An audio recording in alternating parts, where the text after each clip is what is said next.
Greetings YouTube, time for a bargain video. First we have a couple of issues of Lumberjanes. Well, this is actually combines a number. This is 2 volumes of the Lumberjanes storyline. I thought my wife might be interested in it. She took a flip through it and she liked the art, so she said we're going to give it a shot. And they were, $4 a piece. It's a pretty good price. We have the Tarot Magic for the D20 systems. I don't know if this is 3rd or 3.5, but I found it on the Goodwill website for $5 and they were offering free shipping. So funny thing is, I ordered it Friday morning and I got it Saturday afternoon, so I was somewhat impressed by that fact. We have Maze, solve the world's most challenging puzzle. My wife is a fan of puzzles, so I got this for her. It's each page has an illustration, and there's a little piece of passage of text, and you have to figure out how they relate to each other. I'm horrible at those kind of things. We have the autobiography of Mick Fleetwood. My wife and I are both fans of Fleetwood Mac. The Claws come out. Astounding Tales of Broads and Monsters. So kind of turning the classic woman terrorized by evil thing on its head. It's a graphic novel. Deadly Kingdom, the book of dangerous animals. Dharma Road, a short car ride to self-discovery. That was for my wife, though I may read it if she thinks it's any good. Fantasy Freaks and Gaming Geeks, which is about, gamers, real gamers that roll dice. The Hare with Amber Eyes, which is a book about someone that inherits a bunch of Netsuke, which are small Japanese figurines, and his efforts to find out where they came from. The Cabinet of Natural Curiosities. That was it's this reproduction of actual images from historical illustrations of animals and plants and such. And I thought that was looked pretty cool. And I got it on a sale. It was like 75% off, so it was like $3. So I was quite happy with that. Then we have 1000 Steampunk Creations, and I got this for $3. And I got it as inspiration for potential weapon builds, and I happen to be a fan of the steampunk style. I think it's kind of cool. So, on to the next section. There's just way too many books this time around.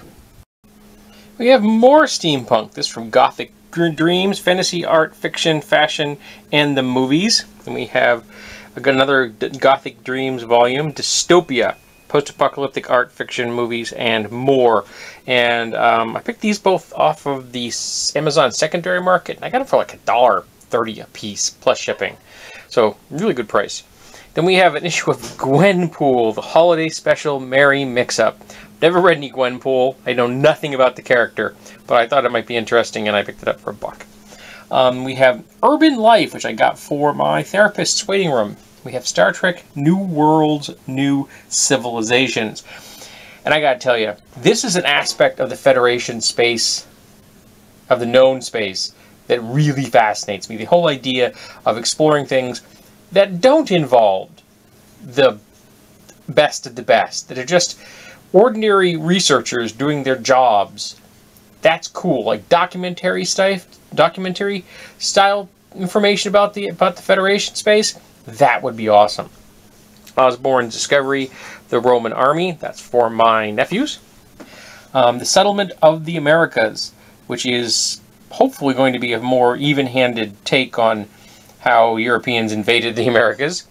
Phineas Gage, a gruesome but true story about brain science. This is a poor guy that got a bar shoved through his skull and suffered massive brain damage, but the research that resulted from that helped change the way we look at human cognition.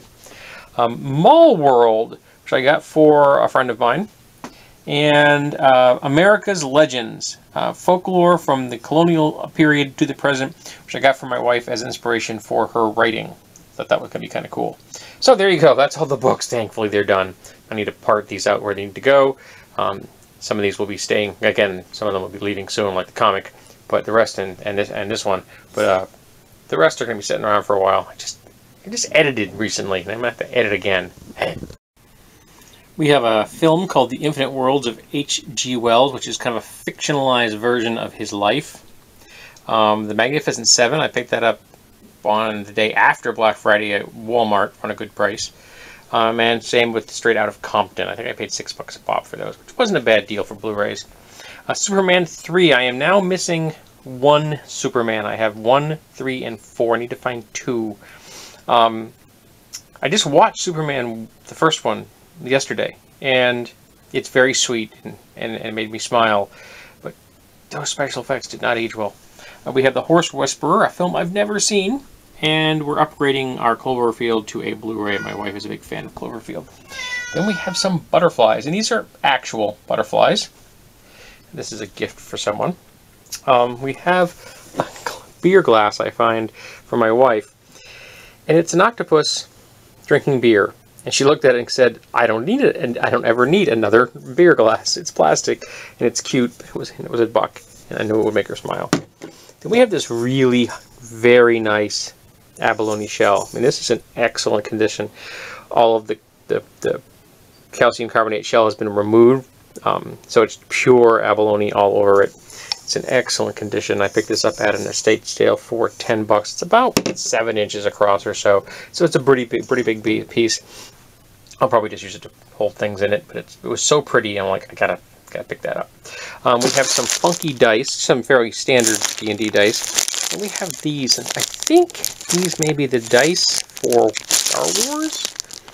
I'm not positive. If somebody out there can tell me, that would be cool. I don't know. We have this, which unscrews to stop her, and I bought that specifically to use it in a weapon build, because I take the rubber things off, I screw it together, and I end up with a point that can be used as an impact, and with $1, and it's a good price for that. We have this very attractive stone bowl, which I really liked, and it says on the bottom, Green Marble Products, Karachi, made in Pakistan. So that was kind of cool. We have this. This is a piece of outsider art. I don't know what it's supposed to be. I don't have any clue. But you could put a cork in it and turn it into a bottle stopper if you wanted to. But I saw it, and it was very well executed for a very simple thing. And I'm like, it just fascinates me. So it came home.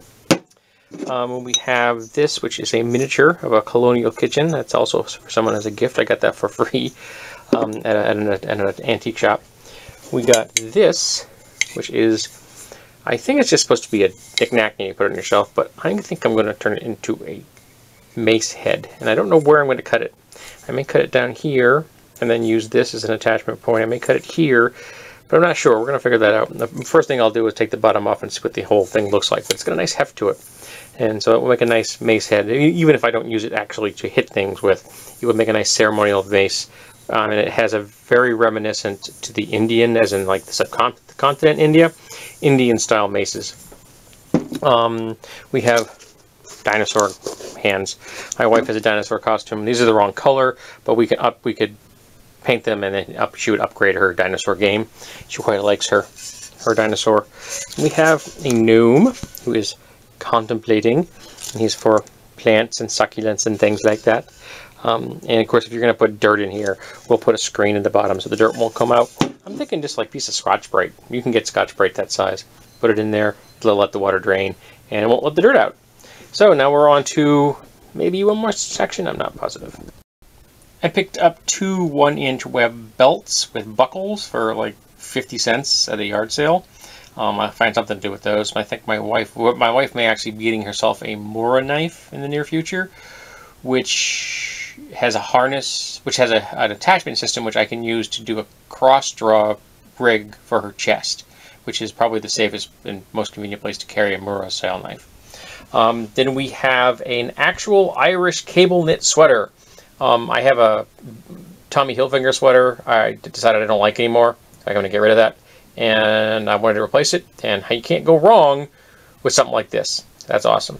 We have an older Kershaw. I think this is from the 90s, maybe the late 80s. It is the, I don't know if you can see that, but it's the 1034TF made in Japan.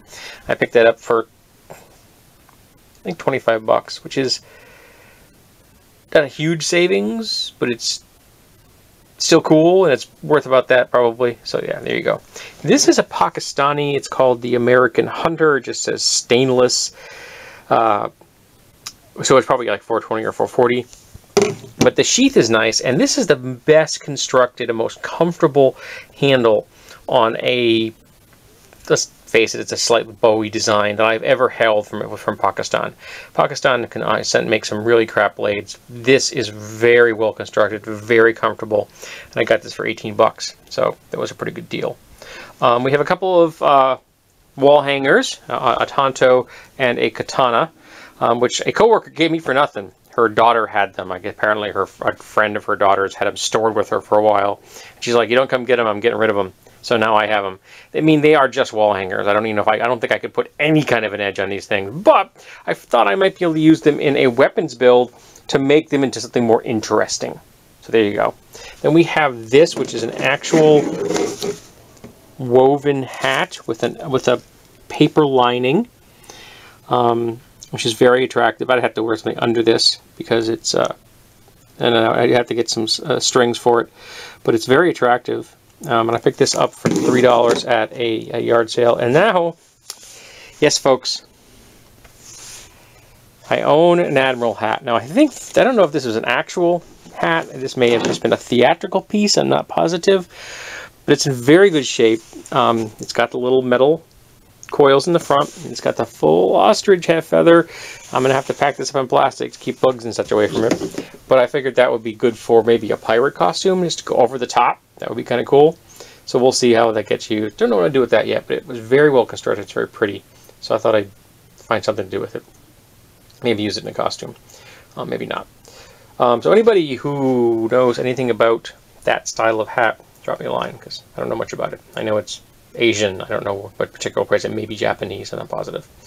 So there you go, folks. Hope you have enjoyed the latest bargain video.